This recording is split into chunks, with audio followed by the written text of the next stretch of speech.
Season 1 is here. You want to know what class to play. I'm going to keep it short and sweet and save you some time.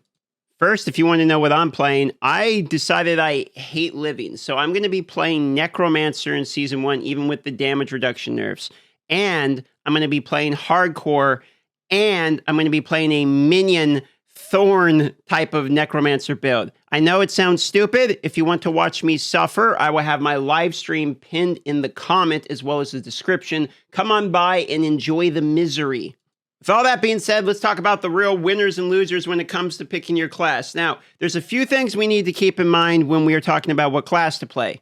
First and foremost, the new patch notes. Now, if we go down and we actually look at the class patch notes, I'm not going to go through all this again, but I have already covered this. If you look at what they changed when it comes to the actual classes, some of the classes did better than the others. Barbarian got a pretty big nerf. Sorcerer got put into the dirt even though they were already in the dirt. Necromancer got a buff to minions and a nerf to Bone Spear, but Druid and Rogue came out smelling pretty good. They actually got the most minimal nerfs. Yes, Rogue got a Siphoning Strike nerf. The rest of it seems fine. And then Druid's main tornado build is still viable. So if you really want super ultra in-game, Druid's still perfectly fine for this. And if you want to play something fast and fun from the beginning, Rogue is still perfectly fine for this as of the patch notes.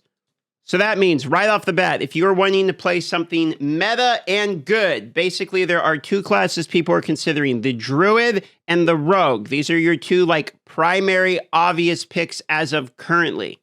Now, you might be wondering, well, that's great, but that's not even half the classes in the game. What about the other ones? What if I'm thinking about playing the other classes?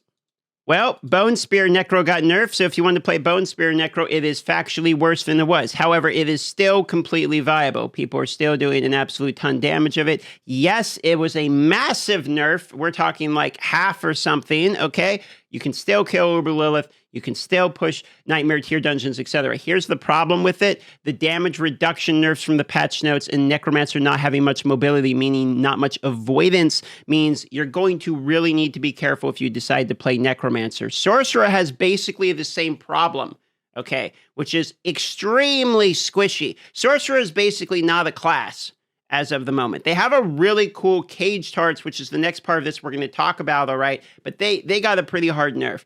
Now, Barbarian is still totally viable. I'd say it's the middle one. I'd say it'd probably go Druid best in-game, Rogue best early, Barbarian's kind of the middle, does all right, and then Necromancer probably following Barbarian, followed by Sorcerer after 18 levels of pavement, and then there's the Sorcerer. That's kind of my breakdown. If you just want a quick 1, 2, 3, 4, 5, it would probably look like that. But Barbarian's still viable. Hoda had a major bug. So if you were playing the Hammer of the Ancients build on Barbarian and you were just slamming, one-shotting things and doing 60 million damage, etc., the screenshots you see, that was a bug and it's been fixed. So a Hammer of the Ancients is going to feel factually worse. However, from what I'm seeing, they still seem totally viable.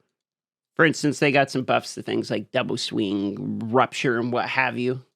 But if we want to do justice to thinking about what class we should play, we are going to need to look at the Malignant Hearts. Keep in mind there are 4 different types. There's the Vicious, Brutal, Devious, and Wrathful, meaning orange, blue, purple, and then this is a super-powered one that goes in any of the sockets. There's corresponding jewelry for each one of these colors, so depending upon what you decide to run, which type of hearts, that is going to change maybe the type of build you do. Now, we can actually scroll down and see what these hearts are going to actually do. So if we look at these, I'm going to kind of skip through the Jimro ones because there's 32 of these, but I think the way to look at this is look at the most fun one, which is Wrathful. So Wrathful is the super one for each class. You can kind of look at the Wrathful for each of these classes and basically see what you're aiming to acquire in terms of the super heart and use that to decide which one of the ones sounds the most fun for you and if you want to do it. Now, Barbarian has a incoming damage, has a chance of being ignored and instead healing you, Wrathful. So they get a defensive version of the Wrathful, which could actually be quite good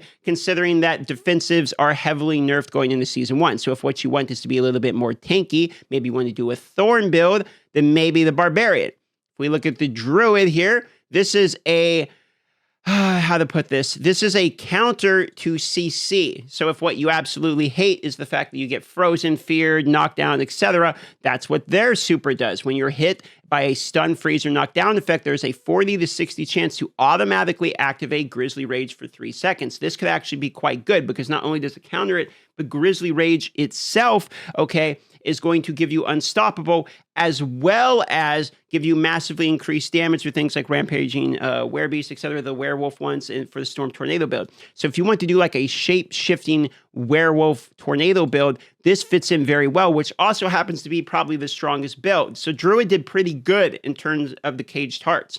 Necromancer, I think, is one that's kind of go under the radar a little bit. This is why I'm playing a Necromancer minion build. Each minion drains 1 to 2 essence per second, but deals 50 to 75% increased damage. With no minions, this instead applies to you and drains 5 essence per second. So even if you're not doing a minion build, you're going to get a massive ramping damage modifier. Okay, 50 to 75%. This is just across all damage in its entirety. So for that reason, Necromancer's damage is about to go woo, which is going to be a fun mechanic, in my personal opinion, from their Wrathful Super. So if that sounds interesting, then you're going to go Necromancer. Now, if you look at Rogue here, their Wrathful has a 5 to 15% chance to apply all imbuement effects at 40 or 50% of the normal potency. This is just your attacks, not your basic attacks. So all attacks. So if you want to be able to poison, shadow imbue, code enchantment, etc., if the consistent flurry of attacks and constantly having all of this ramping imbuement poison type of effects, you know, code effects, shadow effects, if that sounds fun for you and the RNG of that sounds fun for you, then you're going to want to go Rogue. I actually think Rogue's going to be pretty good. This is actually a pretty good Caged Heart as well. So I think Rogue is right up there with Druid. I think it goes Druid and Rogue. If I had to pick like the top 2, I think that's what it is. And then we almost don't have to read the Sorcerer run because, again, it's a Sorcerer class, but let's do it anyway. Core skills to launch a projectile consume all of your mana. For every 45 to 35 extra mana consumed, you launch an additional projectile and the damage is increased by 3 to 5%. So you can see 3 to 5%, not a massive increase, okay, but you get an additional projectile. Meaning if you are shooting like Frozen Orb, you shoot 1 and you have 135 extra mana, then you're shooting 3 more extra one of these. It basically makes Sorcerer a little bit more bursty. This seems like kind of a fun mechanic, but you have to have the mana to do it, meaning that you're going to have to build good mana generation before this actually does anything. Whereas a lot of these other ones, like this is just, you just have to attack. Rogues is it's not how much essence you have or whatever, you just have to attack, okay? Necromancers is drained per second based upon essence, so you're going to be lower on essence, and then the Druids just happens, and the Barbs just happens. That's why I like these ones a little bit more, because it's something that just happens. So how does that actually influence our class decision? If you're asking me, Druid number 1, Rogue number 2, Barbarian number 3, right next to Necromancer number 4, and this is mostly because Barbarian's going to be a lot tankier in a season where we need tank stats. Otherwise, the Necromancer would probably take 3 and then Barbarian 4, and then Sorcerer is like number 9, somewhere between like number 5 would be an elite minion, number 6 would be, a weaker elite minion, number 7 and 8 would be just normal mobs, and then number 9 would be your character Sorcerer. So that's how I feel about classes currently at the moment. Again, I'm going to be playing the Thorn minion build, basically. It's going to be terrible, and I'm going to love every second of it. So come by the live streams here. I will be live just after the posting of this video. And if you notice, there's a Twitter link too. I can't tell you yet, but there's something big coming on my Twitter as of later today. That is actually a big announcement, and it's for you guys. So with that being said, love you all. See ya on the live streams.